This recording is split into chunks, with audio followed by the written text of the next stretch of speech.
जय जय श्री राधे शंभो वृंदावन बिहारी लाल की जय, श्री जुगल सरकार की जय, श्री राधा वल्लभ लाल की जय जय, श्री राधे श्याम। ब्रज लीला व्लॉग्स में आपका हार्दिक स्वागत है। सर्वप्रथम आप हमारा चैनल अवश्य सब्सक्राइब कर लीजिएगा, लाइक भी करना है, शेयर भी करना है और बेल आइकन का बटन भी दबाइएगा। देखिए, अगर आप सब्सक्राइब करते हैं तो हमारा उत्साह बढ़ता है। ये चैनल जो है वो धार्मिक चैनल है, ठाकुर जी की चर्चाएं यहाँ होती है।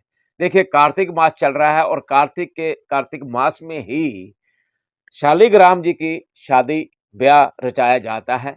और ये देखिए, हमने अपने निवास स्थान पर शालिग्राम जी का तुलसी विवाह जो है उनके साथ रचाया गया है। और ये देखिए, इसका ये भव्य जो है गन्ने लगाए गए हैं, सेट पूरा तैयार किया है। स्थान जो है पूजा अर्चना का स्थान हमने तैयार किया है ठाकुर जी की कृपा से। देखिए, भक्तगण जो होते हैं बड़े उत्साहित होते हैं कि कार्तिक मास में तुलसी विवाह का क्या महत्व है, क्यों मनाया जाता है, इसका क्या असल में क्या-क्या भक्तगण मनाते हैं तो क्या प्रभाव आता है। तो ये देखिए, हमने अपने घर में सारा सजावट की है, तुलसी पूजा जो है करने जा रहे हैं। और ठाकुर जी जो गंडक नदी से ही उत्पन्न होते हैं, प्रकट होते हैं, तो वो हमने स्थापित किए हैं ठाकुर जी, शालिग्राम जी। तो शालिग्राम जी का विवाह तुलसी मैया के साथ, तुलसी जी के साथ कैसे हुआ, किस प्रकार हुआ, आप देख ही रहे हैं। तुलसी मैया जी और उन पर चुनरी अर्पित की है, गन्ने 4 लगाए गए हैं। गन्ने लगाने का क्या महत्व है, तो सारा कुछ रखा हुआ हमने, फल फ्रूट, जोत जग रही है। और चलिए, आपको पूरी विश्लेषण के साथ अब हम दिखाने जा रहे हैं और बताने भी जा रहे हैं कि तुलसी विवाह ठाकुर जी के संग यानी शालिग्राम जी के संग कैसे हुआ। आइए मेरे साथ। कार्तिक मास की देव उठनी एकादशी के दिन आप सब लोग जानते हैं भली भांति जो ठाकुर जी हमारे शालिग्राम भगवान हैं उनका विवाह जो माँ तुलसी के संग होता है।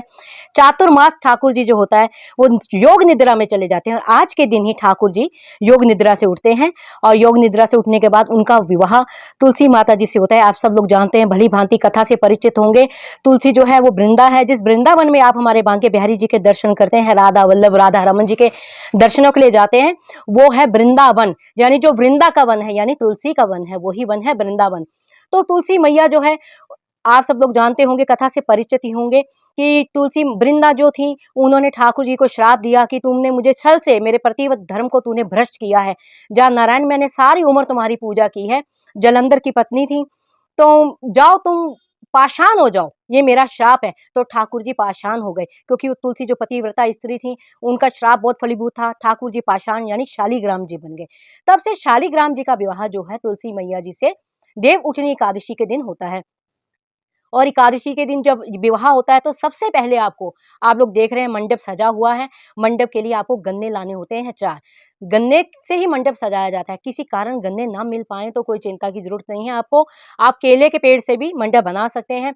तो जो तुलसी मैया होती हैं, उनको एक लकड़ी के पाटे के ऊपर लाल रंग का वस्त्र बिछा के उसके ऊपर विराजमान किया जाता है और उनको वस्त्र धारण कराए जाते हैं। कोई साड़ी डालता है, कोई उनको लहंगा चोली डालता है, कोई चुनरी उड़ाता है, पूरा उनका साज श्रृंगार होता है और शालिग्राम जी दूल्हा बन के आते हैं। देखिए, हमारे शालिग्राम जी भी कितने सुंदर, कितने प्यारे दूल्हा बने हुए हैं। तो पूरा उनका विवाह समारोह होता है। जिस तरह हम, आप चाहें तो ब्राह्मण को भी बुला सकते हैं, किसी कारण ब्राह्मण को ना बुला पाए तो आप घर में भी सरल विधि से तुलसी विवाह कर सकते हैं। इस बार जो तुलसी विवाह है 5 तारीख को है, 5 नवंबर को तुलसी विवाह है। और आप किस तरह आसानगी से कर सकते हैं, ठाकुर जी के लिए आपने एक लकड़ी की चौकी के ऊपर पीला वस्त्र बिछाना है, क्योंकि हमारे ठाकुर पीताम्बरधारी हैं। और तुलसी मैया के लिए आपने एक लाल रंग का वस्त्र बिछाना है, उसके ऊपर तुलसी मैया को विराजमान करना है। और जो पूरा श्रृंगार होता है, आप 5, 10, 11, 21, 51, आप जितना श्रद्धा से आप माता जी को श्रृंगार अर्पण कर सकते हैं, उस श्रृंगार को अर्पण कीजिए, वस्त्र दान कीजिए। 2 साड़ी, 5 साड़ी, 11 साड़ी, जितनी आपकी इच्छा हो, आप माता जी को दान में, भेंट में दीजिए, श्रृंगार की वस्तुएं दीजिए। माता जी को सबसे पहले तो दूध में हल्दी घोल के 5 छींटे हल्दी के लगाइए, क्योंकि आप सब लोग जानते हैं जब विवाह होता है तो सबसे पहले हल्दी चढ़ती है, तो आपने हल्दी लगानी है। फिर माता जी को बिंदी, चूड़ी, बिंदी, चूड़ी, मेहंदी, ये सब आपने अर्पण करना है और वस्त्र अर्पण करने हैं। भोग में आपने मेवा, पताशे, जो भी मिठाई आपके पास है वो अर्पण करनी है। गणपति गणेश का आवाहन करना है। सर्वप्रथम आप जानते हैं बिना गणेश के कोई पूजा संभव संभव नहीं है, पूजा हो ही नहीं सकती है, क्योंकि वो ही विघ्न हरता है, हर विघ्नों को वो ही हरते हैं। एक कलश की स्थापना करनी है, कलश में भी आपने एक सिक्का, लौंग, इलायची, हल्दी 5 वस्तुएँ डालनी हैं। आपने अशोका के पत्ते, पान के पत्ते या आपने आम के पत्ते, किसी तरह के वो पत्ते लेने हैं कलश के अंदर। कलश आप पीतल का ले सकते हैं, आप तांबे का ले सकते हैं, मिट्टी का कलश ले सकते हैं। उस कलश के अंदर आपने ये 5 वस्तुएँ डालनी हैं और आपने उसके ऊपर नारियल स्थापित करना है, फिर कलश की पूजा करनी है, फिर आपने दीपक प्रज्वलित करना है, दीपक की पूजा करनी है और जितने ऋतु फल हैं, ऋतु जो मेन जो होता है एकादशी पे, आप आंवला मिल जाए तो सबसे बढ़िया, आंवला ज़रूर चढ़ाइए, सिंघाड़ा और आंवला। बाकी जितने फल आप जो शकरकंदी है, सेब हैं, ये सिंघाड़े हैं, आंवला है, ये चढ़ाना ज़रूरी होता है। जितना आप यथाशक्ति कर सकें उतना कीजिए।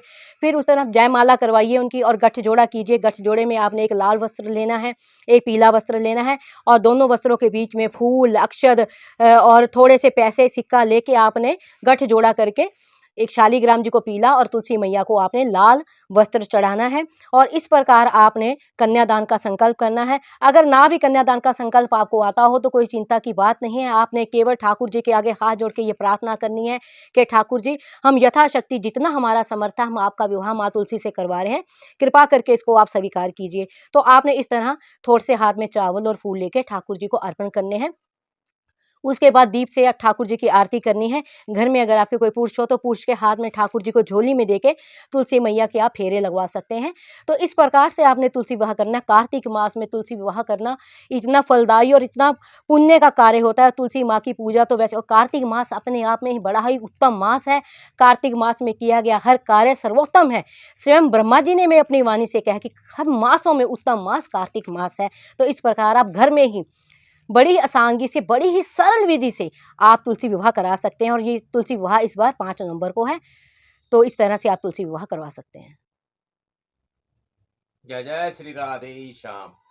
देखिए, आपने अभी सुना, सारा विधि हमने दिखाई आपको ब्रजलीला ब्लॉग्स में, और आप साक्षात रूप से देखा ये कैसे पूजा अर्चना की गई है। कार्तिक मास के जो 5 तारीख को आने वाली, ये 5 नवंबर को तुलसी विवाह का आयोजन है। हमने भी अपने निवास स्थान पर कराया।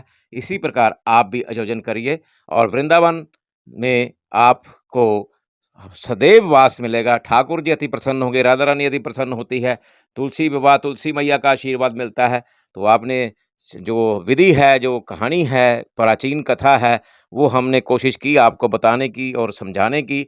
और आप ब्रज लीला व्लॉग्स को इसी तरह सब प्रेम देते रहें और राधे राधे बोलते हुए हमारा चैनल अवश्य सब्सक्राइब करिएगा। देखिए, सब्सक्राइब करना मत भूलिएगा। सब्सक्राइब करेंगे तो हमारा जो है, हमारा उत्साह बढ़ता है और ठाकुर जी की चर्चा ही तो होनी है यहाँ पर, और तो कोई चर्चा करते नहीं हम लोग। तो आप अवश्य, आप हर हाल में जितनी जल्दी हो सके हमारा चैनल सब्सक्राइब करें, लाइक करें, शेयर करें, बेल आइकॉन का बटन अवश्य दबाइएगा। जय तुलसी मैया की जय, जय ठाकुर जी की जय, शालीग्राम भगवान की जय, जय श्री राधे श्याम। बोल वृंदावन बिहारी लाल की जय।